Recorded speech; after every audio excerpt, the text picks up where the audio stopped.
Boa noite. A delegação japonesa de maratona aquática chegou hoje a Santos e já começou o treinamento no complexo aquático da Universidade Santa Cecília. 2 nadadores do Japão estão hospedados em Santos e treinam na Unisanta.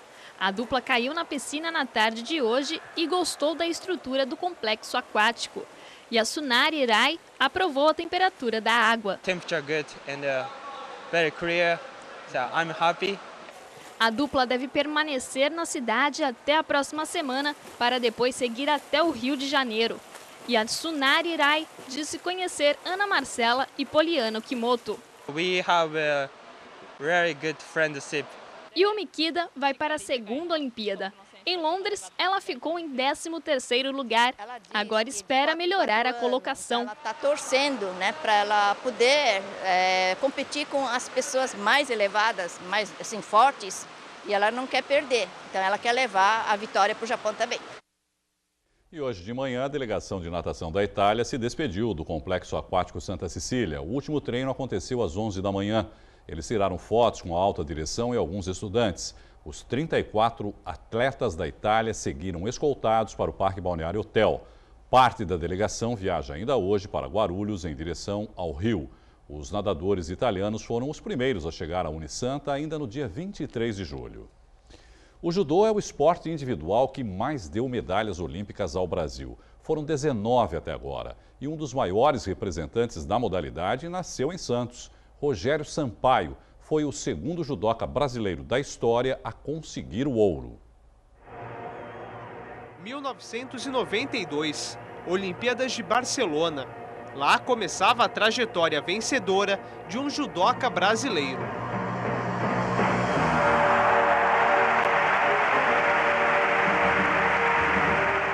Cheguei a Barcelona aproximadamente 10 dias antes da minha disputa, que ocorreu no dia 1º de agosto.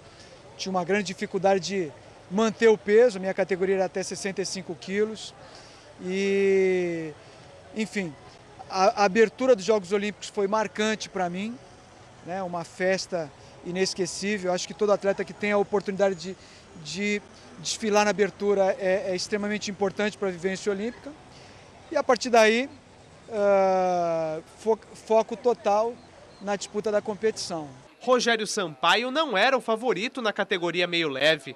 Ele não possuía medalha nas competições que antecederam a Olimpíada. Mas o judoca começou a chamar a atenção após vencer a segunda luta no torneio. Segundo combate contra o sul-coreano, um dos atletas mais fortes da categoria, que havia no ano anterior sido medalha de bronze no campeonato mundial. E eu comecei o combate perdendo. Consegui virar o resultado, ganhar também por ippon. Sampaio seguiu vencendo e chegou até a semifinal. O adversário era nada menos que o campeão do mundo na época, o alemão Udo Kielmass. Foi uma luta duríssima, onde todo o meu potencial técnico, físico e emocional foi colocado à prova. Foi uma luta em que eu venci através das punições, uma luta duríssima. Na final, Sampaio entrou confiante. Ele já havia garantido ao menos a prata. Contrariando todas as possibilidades, o brasileiro venceu a luta por pontos e conseguiu o ouro. Somando todos os confrontos na competição, o judoca ficou 17 minutos e 53 segundos no tatame. Nasceu o herói olímpico, que influenciou toda uma geração de atletas. Já faz 24 anos daquela conquista. Ainda hoje as pessoas são muito carinhosas comigo quando me encontram na rua. E ainda hoje me param para me parabenizar depois de tanto tempo. Uma conquista que ficou marcado e, embora já faça tanto tempo, ainda lembro de maneira muito nítida de todos os detalhes. Representando a Brasil, Roger Sampaio.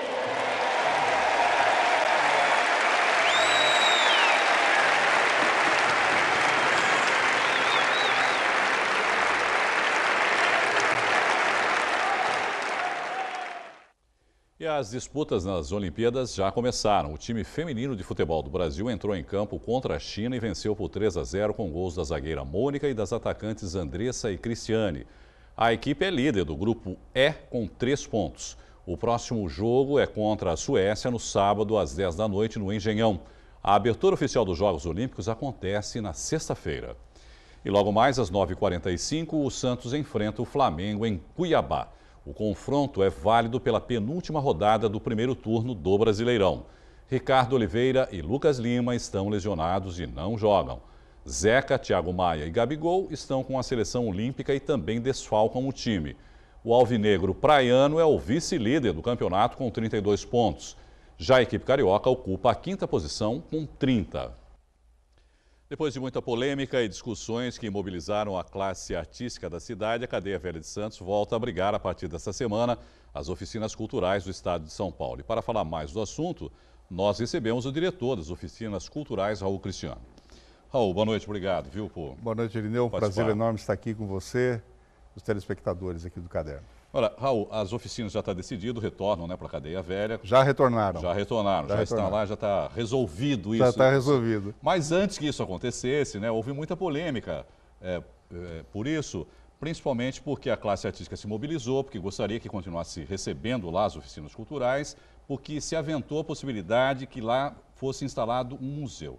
Eu queria saber de você o porquê de tanta polêmica em relação a isso, já que se a gente considerar que um museu também é cultural, quer dizer, poderia ser lá um museu, mas a classe artística se mobilizou contra isso. Por que essa polêmica? Olha, a primeira coisa é que a cadeia ela é emblemática, a Cadeia Velha é emblemática no sentido da movimentação cultural, né? Os artistas da região passaram por lá, tiveram uma formação lá, tem assim boas e excelentes lembranças na carreira de passagem lá pela Cadeia Velha.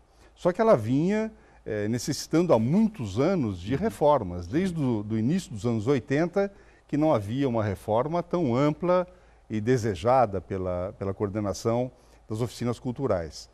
Eu me lembro que no final de 2012, quando eu fui anunciado como secretário de Cultura de Santos, eu, numa entrevista, falei da possibilidade da municipalização da cadeia, não é? Ali já começou a polêmica, porque além da questão tradicional do que a cadeia sediava, havia também o desejo de que o Estado continuasse investindo na cultura local. Agora, você acompanhou bem isso, não é? Porque sim, exatamente pelo que você acabou de falar. Você era secretário de Cultura da cidade no início das obras, e agora, terminadas as obras, você é diretor das oficinas culturais. Quer dizer, você acompanhou bem e esteve muito dentro desse furacão, entre aspas, vamos chamar assim. É verdade, é verdade. É saudável que haja essa discussão também? Eu acho que é muito importante, porque mostra que o movimento cultural é ativo, né, é proativo, ele tem opinião. Eu acho que as experiências todas acumuladas por cada grupo, ou de teatro, música, dança, literatura, artes visuais, fotografia, tudo que se passou ali pela cadeia, circo, não é? Tudo que se passou pela cadeia foi marcante, tem uma marca na vida, no currículo de cada um desses artistas, não é? Eu pude acompanhar, e o período que eu fui secretário, a tendência era que fosse um museu, por orientação e por decisão da Secretaria de Estado da Cultura. Curioso que, quando eu assumi a direção das oficinas culturais do Estado, parece que a cadeia começou a voltar em minha direção para que se transformasse novamente. E o que levou a Secretaria de Estado a tomar essa decisão, por exemplo, de transformar em um museu lá? Olha, havia muitos argumentos do município, tanto dos artistas como da prefeitura. O secretário Fabião Nunes, o prefeito Paulo Alexandre, tiveram uma influência muito forte em função dos apelos dos artistas, não é? Porque há outros espaços culturais na cidade que poderiam abrigar um museu. E aí, museu do quê seria esse museu? O museu na cadeia seria o Museu da História da Baixada Santista, porque justificaria o investimento do Estado em Santos, mas com repercussão para toda a Baixada Santista.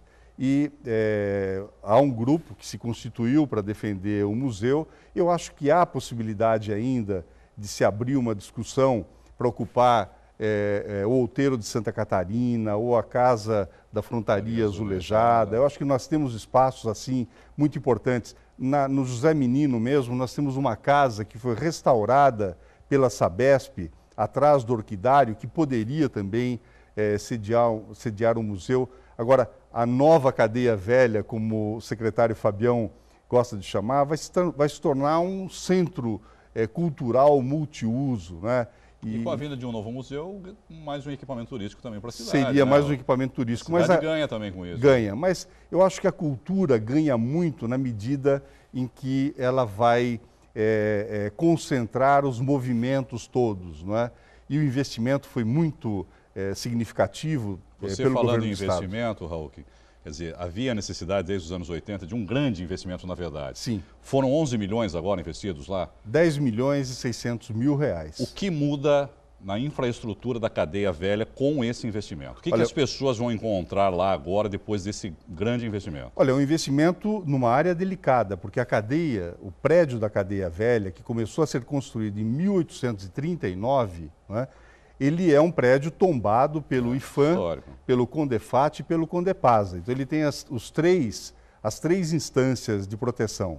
E aí ele não pode ser modificado. Então você tem que fazer o restauro, a reforma e a revitalização, nós chamamos assim, né? Então hoje as celas estão todas climatizadas com ar-condicionado. Que são paredes enormes. Paredes enormes, construídas com cal e pedra. Assoalhos, né? O piso, O piso é de pedra, né? É de pedra. Ele é muito úmido porque... Sim, mas a parte de cima são aqueles... É madeira, né? De assoalho, madeira, né? Madeira de assoalho, não é? Mas agora você tem ar-condicionado, você tem acessibilidade total na cadeia, você tem um elevador interno também, tudo isso já aguardando o funcionamento pleno desse espaço, que é um espaço, uma grande conquista para Santos e para o movimento cultural de Santos e da região da Baixada Santista. Apesar de todo esse valor histórico, você acredita que a ocupação do prédio pelas oficinas culturais é a melhor destinação para a cadeia velha? Eu tenho convicção disso, né? Porque além das atividades culturais que nós vamos desenvolver em cada uma das celas, nos espaços, não é? Nós teremos uma das celas onde a Pagu, que é a Patrícia Galvão, ficou presa. Ali será um mini museu multimídia. Você vai ter a história da Pagu, não é? Que teve uma participação muito importante entre os artistas, escritores do movimento modernista brasileiro, foi mulher do Oswald de Andrade, não é? E ali nós teremos também um museu interativo com as informações desde o surgimento, da construção da cadeia velha, inserida na história de Santos, né? Então, toda a evolução de Santos, de 1800 até os nossos dias, localizando a Patrícia Galvão, vai ser importante. As pessoas terão ali também, além de um espaço de formação e de difusão cultural, nós teremos ali um espaço de conhecimento da história de Santos. E o que vai ser oferecido para o público? Tem novidade em relação ao que vai ser oferecido para o público a partir de agora? Olha, desde o dia 1º, a área administrativa da Oficina Cultural Pagu já está instalada, já está funcionando, e os equipamentos para as demais celas, eles serão montados em etapas. Então nós vamos ter de imediato o funcionamento todo a partir de setembro, né? Essa fase agora é a fase da montagem de piso, de estruturas para o que vai acontecer na cadeia. Mas nós teremos logo em setembro uma área de multimeios para a cultura digital, com oficinas digitais, etc. Vamos ter uma cela para teatro e dança, uma cela para teatro e circo, uma outra cela para artes visuais. Um espaço grande para exposição, só que, ao mesmo tempo que essas atividades se iniciarão lá na cadeia velha, nós temos já uma parceria com a Escola de Artes Cênicas Wilson Geraldo, que é da Prefeitura e funciona no Teatro Guarani. Para você ter uma ideia, hoje, quando o Teatro Guarani realiza alguma atividade, a escola tem que suspender as aulas, porque há uma interferência na didática, no trabalho dos professores ali. Então, além dessa mudança e desses acontecimentos das atividades a partir de setembro, nós vamos ter a realização do Festival de Teatro, o Festa, vamos ter o Festival Mirada Internacional, que é realizado pelo SESC. Nós vamos ter também o Curta Santos, teremos algumas atividades da Tarrafa Literária e em outubro o Festival Internacional de Imagem Valongo, que vai ser um grande evento que vai acontecer na nossa região, que já acontece em Paraty, e a Cadeia Velha será um ponto de Será um dos atração. palcos dessas, todas palcos essas atrações. E todas essas atrações. Agradecer aqui o diretor das Oficinas Culturais, Raul Cristiano. Muito obrigado, viu, pela entrevista, Raul. Uma boa noite para você. Obrigado, Irineu. Obrigado a todos e apareçam para conhecer a cadeia, vocês vão gostar. Um fenômeno vem mudando a paisagem das praias de Santos. Próximo ao canal 7, a faixa de areia vem diminuindo e os canais 1 e 2 ficam assoreados constantemente. O Caderno Regional consultou um especialista da Unisanta que explica o porquê isso acontece. Essa não é uma das paisagens mais bonitas de se ver na praia, né? Mas de uns meses para cá é comum. As raízes dos coqueiros ficam à mostra por causa da falta de areia.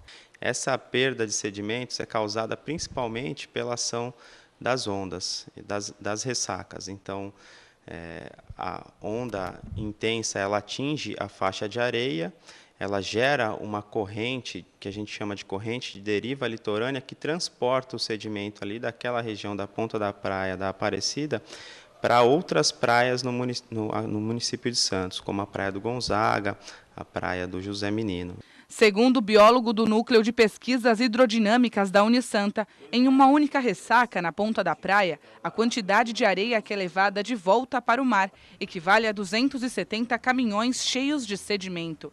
Aproximadamente 2.000 toneladas de areia, já que cada caminhão, em média, carrega 8 toneladas.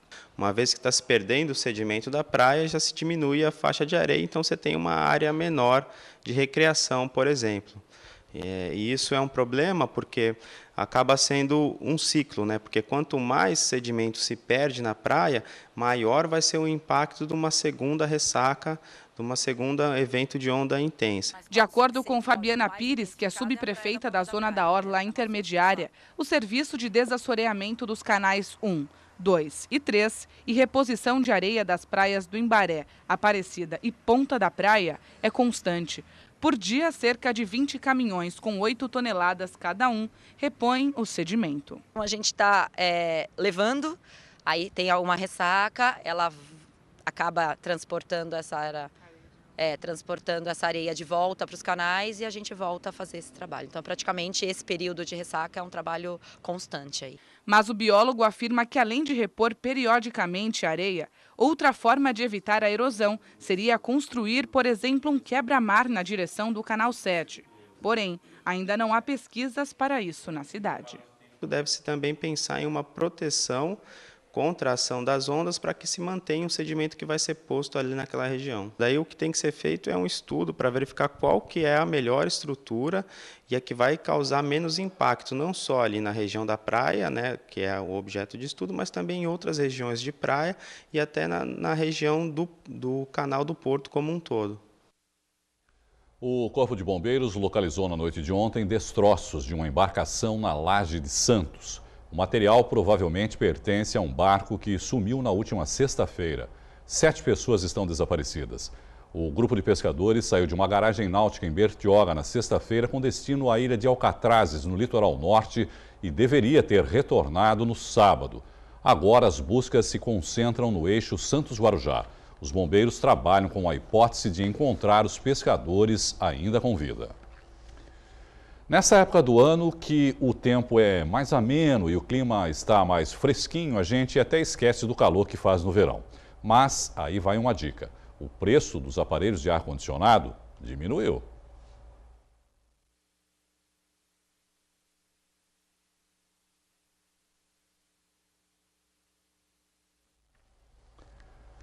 Estamos sem áudio na matéria, como você pode perceber. A greve dos funcionários da Codesave em São Vicente terminou há uma semana, mas em diversos pontos da cidade ainda há muito entulho. Quando os funcionários da Codesave estão em greve, é um problema. E mesmo quando voltam a trabalhar, o problema continua. É incomodante essa situação, né? Tanto para mim quanto para toda a população, né? Da Baixada Santista, né? E isso leva a um caso muito grave, né, de doenças, né, contagiosas, crianças, dengue, né, que está dando muito, né? Vejo lixo aqui, eu vejo lixo lá, vejo lixo todo quanto é canto. A gente já fez um abaixo-assinado, todo mundo já fez os negócios aí, mas só que não resolve nada. Andando pela linha vermelha no bairro Vila Valença, encontramos de tudo: monitor de computador, pedaços de cadeira, móveis velhos, tijolos e mais de 10 sacos de entulho ao lado do canal. Além de atrapalhar quem anda na calçada, quando chove, causa enchente. Acabei de levar minha filha para a escola agora, aí eu atravessei ali a Prefeito Zé Monteiro, aí eu não consegui ir pela calçada por causa dos lixos. Aparecido de Jesus é gerente de um comércio de reciclagens que fica em frente a amontoados de entulhos. Segundo ele, o lixo aqui já virou parte do ambiente. Pelo que eu vejo aqui, só as moças que varrem a rua, caminhão e máquinas nenhuma aqui. Feio para a cidade isso, é muito cruel, muito feio. Andando mais um pouco, já na linha amarela, o cenário é igual. O que muda são os objetos que encontramos na rua. Aqui tem sofá, colchão, vaso sanitário e pneus. Depois de 27 dias parados, os 1.080 funcionários da Codesave voltaram a trabalhar há uma semana. A categoria aceitou a proposta do pagamento de 2 salários atrasados, além de todos os benefícios e os dias parados. A Codesave organizou uma força-tarefa para recolher os entulhos dos pontos mais críticos da cidade e que vai incluir os locais citados na nossa reportagem no cronograma. A Santa Cecília TV sai na frente e passa a exibir, a partir da próxima segunda-feira, entrevistas com todos os candidatos a prefeito de Santos aqui na bancada do Caderno Regional. Seremos a primeira emissora da região a entrevistar os postulantes ao cargo máximo do Executivo. O primeiro convidado será o professor universitário Hélio Alite, que concorre pelo Partido Renovador Trabalhista Brasileiro, PRTB. Serão entrevistados, na primeira semana, pela ordem, Marcelo Del Bosco, do PPS, Karina Vitral, do PCdoB, Paulo Schiff, do PDT e Edgar Boturão, do PROS. Estão confirmados para a semana seguinte a candidata Débora Camilo, do PSOL, na terça, dia 16, e Paulo Alexandre Barbosa, do PSDB, na sexta, dia 19. As entrevistas abrem a cobertura especial que a Santa Cecília TV está preparando para as eleições. A partir do dia 22, começam os tradicionais debates dos candidatos a prefeito. O Caderno Regional de hoje fica por aqui. Você pode enviar fotos, vídeos e sugestões para o WhatsApp da redação. O número é o 991411430. Você também continua bem informado no Santa Portal. Até amanhã. Tchau.